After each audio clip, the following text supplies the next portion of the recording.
APBD Aceh paling tinggi ya dibandingkan dengan seluruh provinsi yang ada di Sumatera. Tapi dari sisi pertumbuhan ya, dari sisi PDRB tadi dapat Bapak Ibu lihat ya, dibandingkan dengan Lampung saja, Sumatera Barat misalnya tadi ya, dengan Sumatera Utara, dengan Riau dan Kepri, kita agak jauh tertinggal. Sago ID, jangan lupa subscribe dan nyalakan loncengnya.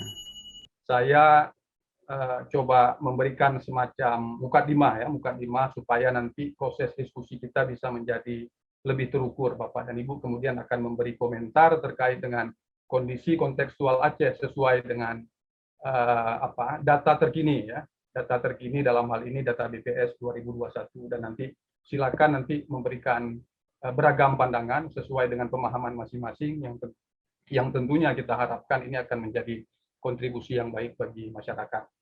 Jadi yang pertama Bapak Ibu sekalian, mohon izin saya share. Ya, jadi apa yang bisa kita lihat di slide kita ya terkait dengan sesuai dengan flyer yang telah diberikan kepada Bapak Ibu sekalian terkait dengan diskusi yang kita laksanakan pada hari ini ya, bahwa bagaimana sebenarnya Aceh masa depan bersama Undang-Undang Pemerintah Aceh itu akan diarahkan demikian ya, UPADIS Aceh masa depan bersama UPA. Dan kemudian tentu salah satu aspek yang paling penting terkait dengan UUPA itu adalah dalam aspek kebijakan ekonomi. Tentu ini yang kemudian paling dirasakan oleh masyarakat untuk kemudian bagaimana kita secara bersama nanti ya akan mengeksplor pandangan-pandangan terkait dengan kebijakan ekonomi Aceh untuk mewujudkan visi Aceh yang sejahtera sesuai dengan apa yang telah dirumuskan oleh senior-senior kita, Bapak Ibu yang dulu terlibat dalam proses perumusan Undang-Undang Pemerintah Aceh. Ya. Jadi secara singkat Bapak Ibu sekalian, kalau kita kemudian melihat ya data terkini, data statistik yang ada, maka kontribusi PDRB yang terbesar ya untuk Provinsi Aceh itu berada di sektor pertanian, kehutanan dan perikanan. Ya. Kemudian ada perdagangan besar dan eceran, ya, kemudian administrasi pemerintahan. Jadi kalau kemudian kita bandingkan ya di tahun 2019 dengan di tahun 2021 ya, beberapa sektor tetap tumbuh dengan positif, tapi ada beberapa terkait dengan kondisi pandemi yang kemudian menjadikan pertumbuhannya menjadi negatif. Tapi satu hal yang kemudian paling nampak adalah terkait dengan jasa keuangan ya. Jasa keuangan di tahun 2019 tumbuh 12,40%, tapi kemudian di tahun 2021 ya seiring dengan produk salah satu peraturan daerah yang diterjemahkan dari Undang-Undang Pemerintah Aceh terkait salah satunya ada Kanun Lembaga Keuangan Syariah ya, maka kemudian ada perubahan yang terjadi terkait dengan sektor di jasa keuangan ini. Nah, kemudian tentu ini menjadi catatan kita, apakah perubahan ini kemudian berimplikasi kepada tingkat pertumbuhan ekonomi Aceh pada saat itu dan di periode berikutnya. Ya. Kemudian Bapak Ibu sekalian, ya kalau kemudian kita bandingkan dengan kondisi di Sumatera Utara ya, di Sumatera Utara tadi tentu Aceh dengan pertanian perkebunan, tapi perbedaannya adalah industri pengolahan share untuk struktur PDRB-nya ini agak lebih tinggi di Sumatera Utara ya. Jadi kalau kita lihat kondisi aktualnya, maka tentu Bapak Ibu sekalian tahu di Medan ada kawasan industri Medan, KIM ya, dan kemudian ada kawasan ekonomi Semangke ya, dan ada beberapa kawasan industri yang kemudian mendorong proses pertumbuhan ekonomi di sana. Ini dalam aspek industri juga menjadi lebih baik Bapak dan Ibu sekalian dibandingkan dengan kondisi di Aceh yang tadi seperti kami sampaikan ya, ada beberapa konteks memang pertanian perkebunan tapi industrinya belum terlalu banyak, dan kemudian ini yang menjadikan perbedaan terkait dengan struktur PDRB di Aceh dan di Sumatera Utara. Dan kemudian kalau kita bergerak lagi agak sedikit lebih detail ya, bahwa angka pertumbuhan year on year ya yang tertinggi tentu seperti yang kami sampaikan tadi ya, jasa keuangan masih di 12,40%, tapi kemudian ada penurunan di tahun 2021 nih, apakah ini terkait dengan implikasi dari kanun implementasi kanun tadi ya, untuk kemudian menerjemahkan bagaimana sebenarnya undang-undang pemerintah Aceh itu diarahkan untuk meningkatkan akselerasi pertumbuhan ekonomi. Dan kemudian kalau kita bandingkan dengan kondisi di Sumatera Utara di bawah data 2021, maka industri jasa keuangannya ini tumbuh 7,87%. Jadi Aceh turun turun ke bawah, tapi kemudian posisi di Sumatera Utara ini naik jadi 7,87%. Perbandingan antara triwulan kedua BPS Aceh 2021 dengan kondisi yang ada di Sumatera Utara. Nah, kemudian kalau kita agak masuk lagi untuk melihat agak secara lebih detail ya, memang secara struktur PDRB konsumsi rumah tangga yang paling tinggi ya, dan kemudian dari aspek PMTB ini penanaman modal terkait dengan investasi fisik, dan kemudian ada konsumsi pemerintah ya. Jadi memang dalam aspek ini seperti yang dapat Bapak Ibu lihat, memang impornya tinggi ya, ekspornya rendah ya, kemudian konsumsi rumah tangga ini yang kemudian mendominasi struktur PDRB yang ada di Aceh ya. Nah, pertanyaan kita tentunya ya, ini dari gambaran ini dapat kita lihat bahwa bagaimana ketergantungan Aceh dengan tidak adanya industri ya kepada anggaran belanja pemerintah. Walaupun kemudian nanti Bapak dan Ibu lihat bisa melihat secara besaran APBA memang Aceh tertinggi di Sumatera, tapi kemudian dalam aspek output untuk melihat secara lebih detail ini tentu perlu menjadi catatan bagi kita semua nanti dalam proses diskusi untuk melihat isu ini secara lebih detail. Kemudian Bapak dan Ibu sekalian, secara singkat ada pertumbuhan ekonomi di level Sumatera, bisa Bapak dan Ibu lihat di perbandingan antara triwulan 2 2021 dan triwulan 2 2020. Jadi di triwulan 2 2020 posisi memang di minus 1,60 ya, karena kondisi pandemi. Ketika itu tentu Bapak Ibu sekalian ingat di bulan Januari ya, sampai kemudian di bulan April ketika pemerintah pada saat itu melakukan pemberlakuan pengetatan mobility reduction ya, pengurangan mobilitas di kawasan perkotaan terutama, dan kemudian ini secara data bisa kita lihat ya, semua provinsi yang ada di Aceh ini menunjukkan indikator angka yang negatif ya, tapi kemudian kalau kita bandingkan setelah di tahun 2021 ya, rebound di provinsi lain ya, proses pertumbuhan ekonomi di provinsi lain ketika kita bandingkan dengan triwulan 2021, maka seperti Kepulauan Riau ya, Sumatera Utara, Sumatera Selatan, ini proses reboundnya, pertumbuhannya ini bisa menjadi lebih cepat. Walaupun kemudian di Sumatera Utara juga masih di bawah rata-rata, di bawah 5,27 ya, tapi poin yang ingin kita sampaikan tentu pertumbuhan Aceh ini sangat kecil dibandingkan dengan pertumbuhan provinsi yang lain.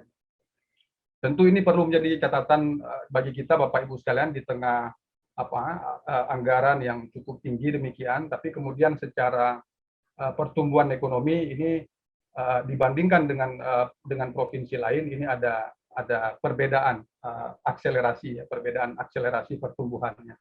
Sehingga tentu ini perlu menjadi catatan untuk melihat secara lebih komprehensif nanti terkait dengan apakah ada persoalan di sisi perumusan kebijakan ataukah kemudian ada gap antara perumusan kebijakan dan ketika diimplementasikan. Nanti secara lebih detail akan kita gali lebih dalam. Jadi secara singkat, kalau kemudian kita bandingkan lagi ya di level Sumatera, maka posisi Aceh adalah di posisi 8 ya, dengan nilai dan distribusi PDRB sesuai dengan ADHB Provinsi Wilayah Regional Sumatera untuk triwulan 2 2021 ini ya, posisinya di nomor 8 ya. Kalau kita bandingkan tadi memang secara APBD tinggi sekitar 17 triliun ya, kita bandingkan dengan Sumatera Barat misalnya di posisi 6 atau 7 triliun, dan di Bengkulu di posisi misalnya cuma 3 triliun ya, Bangka Belitung juga di posisi di bawah 5 triliun, dan kemudian Kepulauan Riau posisi di bawah 5 triliun ya. Hanya kemudian Sumatera Utara yang kemudian di atas 10 triliun ya. Kalau kemudian ini kita bandingkan dengan Aceh. Tapi secara secara nilai dan distribusi PDRB-nya Sumatera Utara nomor 1 di wilayah Sumatera.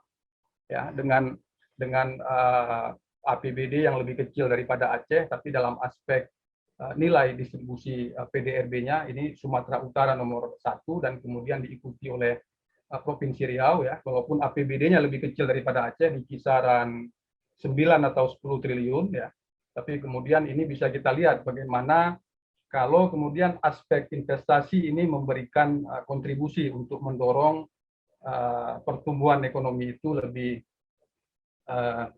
cepat dan lebih tumbuh ya dibandingkan dengan kalau hanya berharap kepada anggaran belanja pemerintah daerah itu sendiri. Tentu ini ada multiplier effect yang diharapkan ya dengan belajar kepada beberapa case provinsi lain untuk kemudian bagaimana akselerasi pertumbuhan ekonomi itu dapat dijalankan dengan baik. Jadi secara singkat Bapak dan Ibu sekalian terkait dengan data yang telah disampaikan tadi ya, kemudian bagaimana sesungguhnya visi dalam Undang-Undang Pemerintah Aceh itu untuk menerjemahkan aspek keistimewaan Aceh dan aspek kekhususan Aceh tadi. Jadi kalau dalam aspek keistimewaan adalah menjalankan syariat Islam ya, tapi kemudian bagaimana nanti menerjemahkan menjalankan syariat Islam ini ya dalam aspek koridor pemahaman ilmu pengetahuan. Jadi untuk menempatkan posisi Aceh dalam posisi lokal di level nasional dan kemudian posisi Aceh dalam posisi lokal di level global. Nanti akan ada narasumber yang akan kita mintakan pandangan ya untuk melihat ini secara lebih detail. Kemudian aspek kekhususan Aceh tentu Bapak dan Ibu sekalian mengetahui bahwa saat ini Aceh ada banyak lembaga ya, lembaga khusus yang dibentuk ya sesuai dengan amanat dari Undang-Undang Pemerintah Aceh. Ada Baitul Mal misalnya, ada BPMA untuk kemudian dalam aspek migas Aceh punya lembaga khusus tersendiri demikian, dan ada lembaga-lembaga lainnya yang kemudian ini juga akan membantu ya untuk kemudian visi utamanya sebenarnya adalah bagaimana mewujudkan keadilan dan kesejahteraan masyarakat Aceh. Visi yang kemudian tentu ini menjadi mimpi dari semua pihak ya, tujuan semua pihak ketika para senior kita ini memformulasikan ya undang-undang pemerintah Aceh ini. Tapi tentu bicara bagaimana bentuk formulasi ini tentu harus kita lihat secara lebih detail nanti ketika diterjemahkan secara lebih detail dalam bentuk peraturan daerah sebagai interpretasi dari undang-undang itu untuk kemudian dalam aspek kebijakan publik bisa dieksekusi oleh pemerintah Aceh. Nah tentu dalam hal ini salah satu yang paling kentara Bapak Ibu sekalian ya, selain kelembagaan tadi yang sudah terbentuk ya, yang paling kentara adalah terkait dengan salah satu produk kanun ya, kanun Undang-Undang Pokok Syariat dan kanun Lembaga Keuangan Syariat ya, yang salah satunya mungkin Bapak dan Ibu sudah mengetahui bahwa saat ini lembaga keuangan konvensional sudah tidak ada lagi di Aceh demikian ya. Dan kemudian tentu dalam aspek implementasi kebijakan ini tentu perlu menjadi catatan perhatian ketika kita membandingkan dengan beberapa negara, dengan mayoritas negara muslim yang ada di luar ya, yang kemudian memilih pendekatan dual banking system dibandingkan dengan single banking system. Nah saat ini hanya satu negara kemudian yang memilih konsep single banking system, yaitu Iran di Timur Tengah, dan kemudian tentu Aceh, salah satu provinsi yang berada di Indonesia demikian. Tapi tentu dalam konteks pelaksanaan ya, dengan menghormati perbedaan pandangan tadi, ini adalah salah satu contoh ya bagaimana kemudian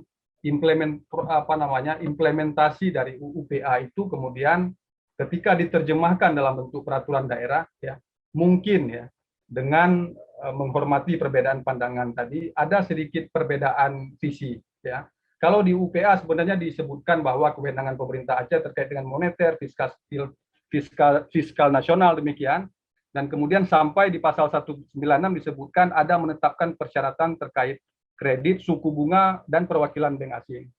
Nah, kemudian ketika diterjemahkan ini menjadi single banking, tentu dalam beberapa aspek pandangan ini ada sedikit perbedaan mungkin yang dipahami ya dalam sisi aspek keilmuan ketika bagaimana sebuah kebijakan itu diterjemahkan. Baik, secara singkat Bapak dan Ibu sekalian, saya coba masuk ini ke dalam tema utama dari diskusi kita ya, terkait dengan bagaimana cara menerjemahkan dari aspek sebuah regulasi ke dalam sebuah produk kebijakan publik. Maka ini kita ambil contoh supaya Bapak dan Ibu sekalian bisa bisa memahami dengan lebih dengan lebih baik dibandingkan dengan nanti kalau kemudian tidak ada contoh. Studi kasus begini agak sedikit sulit. Jadi ada 3 aspek yang perlu menjadi pertimbangan dalam formulasi kebijakan publik ya. Yang pertama adalah regulasi itu sendiri, ada undang-undang, kemudian produk di bawahnya misalnya peraturan daerah yang kemudian menjadi rujukan dalam proses implementasi di lapangan. Dan ini tentu konteks penyusunan undang-undang, kemudian konteks penyusunan peraturan daerah itu mesti mempertimbangkan kondisi kontekstual yang ada di Aceh. Ya, evidence based policy-nya mesti dipertimbangkan. Jadi artinya misalnya kondisi pada saat ini angka kemiskinan di atas 15%, dan kemudian kita baru melalui konflik yang panjang ya. Tentu dengan pertimbangan-pertimbangan kondisi ini ya, aspek perumusan kebijakan ekonomi yang kemudian diterjemahkan di dalam Perda tentu harus mengcapture kondisi ini secara utuh. Dan ini secara lebih detail nanti akan kita diskusikan bersama para ahli di bidangnya. Dan kemudian ada cara mengimplementasikannya. Tapi sebelum kita masuk ke cara implementasi, tentu ada objektif ya. Karena siapapun yang merumuskan undang-undang tentu berpikir bahwa objektif yang kemudian menjadi visi dalam sebuah produk hukum itu adalah supaya sebuah produk hukum itu dapat mencapai nilai-nilai keadilan dan tidak menzalimi masyarakat di mana produk perda itu diimplementasikan.